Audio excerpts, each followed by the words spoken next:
And the roll boxed. Here we go in the BMW Champions Mile. $12 million in stakes. Lucky 9 being tackled by Extension. And the runner-up in the Derby, Extension. He beats Lucky 9 in the Champions Mile. They're off and racing in the BMW. Glorious Days in the centre. Great finish. Extension goes through and makes it back-to-back victories. Extension from Glorious Days.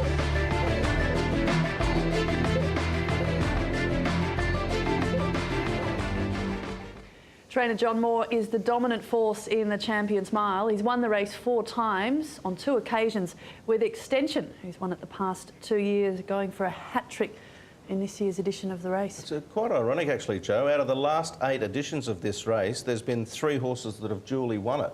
Able One has won it twice, Extension's won it twice, and Bullish Luck, of course, has won it twice. So it is a race, obviously, that can be won by the same horse. Can Extension do it 3 times? Hard to say. I would probably think not on his recent track work form and current form overall, but Glorious Days would be a big hope, Clint. Yeah, well, let's have a look at the track work now, and first one we'll take a look at is Glorious Days. I must admit, I don't know if he's where he was earlier in the season. I mean, I think he's had to freshen up, and John Size has got him going well, but after the trial that he had at Sha Tin not that long ago, I thought he came back and he looked in you know, acceptable order, but nothing special. Not as good as I've seen, let's put it that way. Packing Whiz working on the outside here now. Casper's Founds has only had this horse for 1 run. He's not a good worker. They've worked him on the grass here and he's still not a good worker, but generally you just put a pen through this when you watch him in the mornings, but you just have to accept that as a fact because he doesn't really impress in the mornings. Dan Excel generally looks in good health. I mean, this horse has been around plenty this season. He's been up a long time, but, you know, in fairness to him, he's copped it really well. He's maintained his condition, and I thought, you know, his work generally has been good. It wasn't a great morning, obviously, the last morning for Gallop. Now, Tommy Berry did report to John Moore that he was very happy with the way Extension worked here. He worked with Able Speed. Just a point to keep in mind, however, Extension has been a horse to catch a few out in track work. He can work well in the mornings, but look, Tommy Berry rode him this morning, obviously doesn't ride him race day, but he did gallop well in general, and he's a 2-time winner, so you've got to bear that in mind.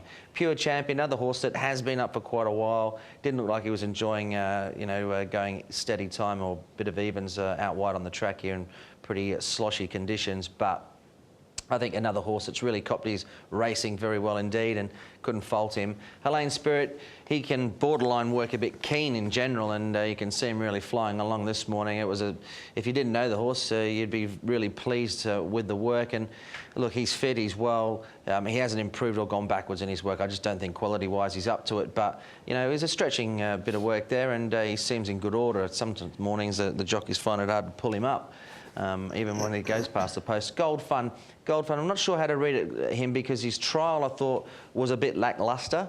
Since that trial, I think he has come on. It was a steady piece down the back here, and he's the horse sitting off them. You can see Olivia Deleuze in the bright red pants and gold top there, and he did stretch out nicely there back on the turf. And I'm just wondering as well whether or not he's better suited to the turf. So I didn't like the trial, but I really did like that gallop. So Gold Fun is an interesting runner from track work, and I think he might be going close to where Richard Gibson would like him.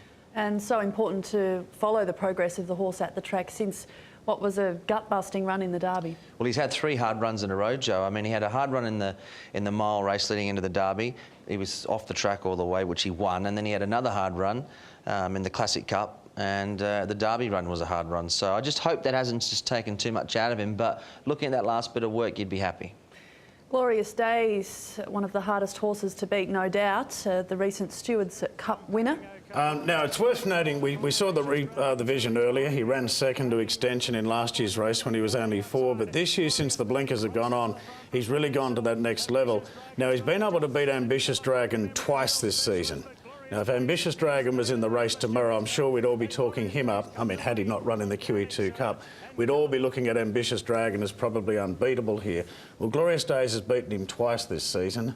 And I still think, despite the fact there might be some slight concerns about the arduous season that he's had, we'll hear from John Size in just a moment and get his version of it.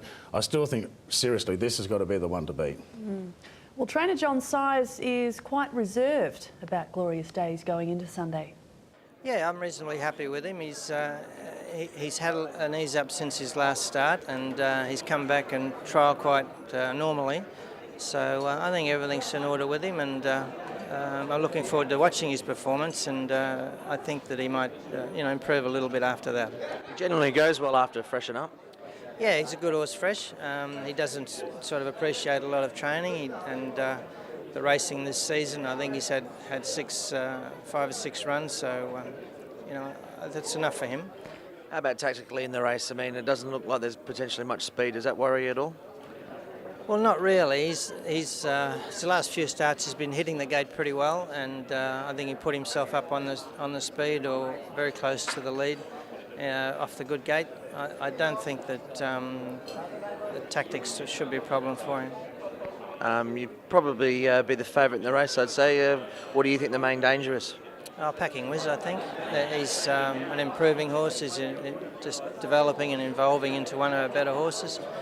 Got a very quick finish on him, so I think he'd be hard to beat. He sure will be. He brings winning form into the race, having won the Chairman's Trophy at Group 2 at his last start. Packing Wiz's rider, Brett Preble. Yeah, he's obviously he's the horse on the way up. He's got it all before him still, but he's no doubt probably one of the most exciting horses you could ride. He gives you just an amazing turn of foot as soon as you ask him, and he puts the race away in 50 metres when he's right. And obviously he has some issues, but Casper seemed to have him in good health, and if he can bring that form to the Champions Mile, he's no doubt he's the best horse in the race. But you just need to get him on his on the day healthy horse, and he'll do the rest. I know obviously the barrier draws this morning, but I mean you've drawn out wide, but it doesn't really make a big difference anyway. I'm happy there's not 14 runners. I just don't have to be 14th. He's going to be the same position, going to be last. I remember when I used to ride Bullish Luck, same sort of horse. Didn't matter what you drew, 1 or 14, you're going to be in the same position. But I've just got the greatest asset in the race, which these other horses haven't got the turn of foot this horse has. It's quite interesting from that point of view, actually, because a smaller field, if they don't go much of a gallop, you might be close enough anyway, and we know what a great turn of foot he is. So the pace mightn't even be a worry for you either. I actually hope they go slow, because he can still outsprint him off a slow speed. It's actually when they go faster, they drag him out a bit, and he's probably not as electrifying as what he can show. The other day, when they went that slow, you think a horse can't come from last and still win, but he's got just a explosive turn of foot when you ask him, and it's exciting. And I'm only going to be 4 lengths off the leader, turning it in. So, I'm glad it's a small field, and I can't wait until Sunday. It's exciting. An enthralling interview there, Clint. Most interesting to hear Brett's observations about the horse and the fact that it doesn't worry him if there's a lack of pace in the race. Yeah, I mean, look, Brett Preble gives a great interview, and he's always quite insightful, and I think he summed it up very well there. It probably will be an advantage if they go a bit slow. I just wonder this time around whether he'll be riding more to the outside rather than riding for a bit of luck, because even if they don't go slow, he might want to be held up. But no, look, Brett's a great big race jockey, and Darren, I mean, I think he just really highlights it all pretty well and makes it easy for the listener to work it out themselves. Absolutely, couldn't argue with any of that. It was a nice transition, first run into the Founds Yard that he could win so impressively. Now, one of these issues was blood in his trachea back in December. Now, how cold has it been at Shartin this week? Because this can often be an issue with these bleeders when the temperature drops, and this is the coldest May in 100 years. Since 1917. Well, there you go. So he's up to date with things. The record-holding trainer of the Champions Mile, John Moore, is now left with 2 runners in the race. Extension, a 2-time winner of the race, and Dan Excel. Yes, we're really thrilled with his progress. Washon got off this morning and said he's a live chance. He's really thrilled. He said the horse has come on since his last run. He's drawn the gun gate. He's going to have the gun run, and he's a live chance of winning it. Outside of that extension, now where do we stand with him? I mean, obviously he's been a bit below par all season, but his recent work might have picked up a bit. Well, Tom Berry reported that his work was fantastic this morning. He said the horse is well balanced. He's got great character for a full horse. And, given the right draw, which he's got, where he can get cover for once instead of having to use him, to get across and do a lot of things that takes a lot of gas out of him. The fact is now he's going to have a nice cushy run in behind. He's got a world-class drop and James McDonald riding him. You know, if he can bring his A game to the track on the weekend, he's a live chance of winning it again. But there's always that 5% doubt after a horse has suffered a very bad bacterial infection back November.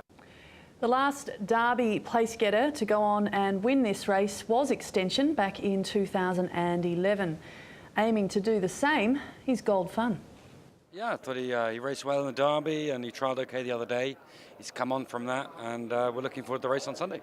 Back to the mile, I mean, a few people think this might be his best distance. Where do you stand on that? Well, that's why I run him, Clint. You know, that's why we thought after the Derby we'd always got to go back to a mile with blinkers, and that's where we are today. Tactically, I mean, I know you don't like to talk tactics too much, but it's a race that lacks a bit of speed and pace, but your guy can be versatile and race handy. You said it one. So we'll play that by ear, but I think with the draw today, with only 10 runners on this mile course, the draw's not very important. And apart from that, all happy going into the race. You said your trial was good. I mean, it seems to be pushed along a little in the trial, but you were happy enough with it? Yeah, it was only a 1,000-metre dirt trial. It's probably not really what he really likes. So I wouldn't read too much into the trial. No, I thought he needed that work. So just how much has the Derby taken out of Gold Fun? That is the question, and it will only be proven come Sunday. But back to the mile, blinkers on. Yeah, worth noting in that trial he had side winkers on. I had to say, watching that trial, I thought maybe it's all taken its toll. And for the fact that, Derby form to this type of Group 1 has still got to be tested. I mean, Akid Mafid wasn't good enough in the QE2 Cup last week, so that trial worried me. But I'm glad we saw that grass gallop that Clint showed earlier, because that was 6 days after the trial, and you couldn't fault that gallop. He's unbeaten over the course and distance. He's won 4 out of 4 over the mile and 3 out of 3 over the mile at Chartin. I don't think the fitness and the backing up will be a problem, but like Darren said, I mean, Akid Mafid wasn't able to handle the QE2, so maybe that little question mark as well for Gold Fun. Clint, you've always been a fan of the horse. I like him a lot. I think Richard Gibson's going to have a lot of fun next season with Gold Fun. He's going to win his share of races. I think he's up to winning it. I think he could do it. For me, critically, it was just early in the race where he'd be positioned.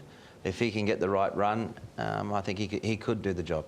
All right, time to round up everyone's thoughts on the likely outcome of this Sunday's Group 1 Champions Mile.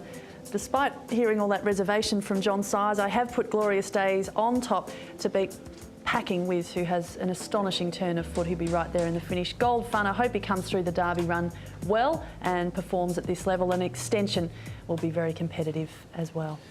Right, my tips for the Champions Mile. I think King Mufasa has had a perfect preparation. I mentioned before that Bruce Wallace and the team have brought him here quite a few weeks ago, and I think that will pay dividends. Packing Wiz has clearly got the capacity to be beating all of these with the turn of foot that he's got, but the small field will make it a tactical affair. Glorious Days, I'm a little concerned too about that comment from John Sires regarding that he may be better after this run. And Dan Excel has been honest as the day is long. He deserves a big win like this, and if it tactically works out for him, he can win it.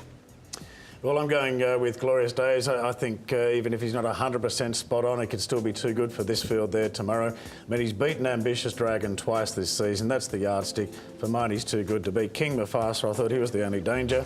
Then Packing Wiz, expecting a big run out of him. And I'll put the British horse in Penitent. Give my support to the Brits, eh?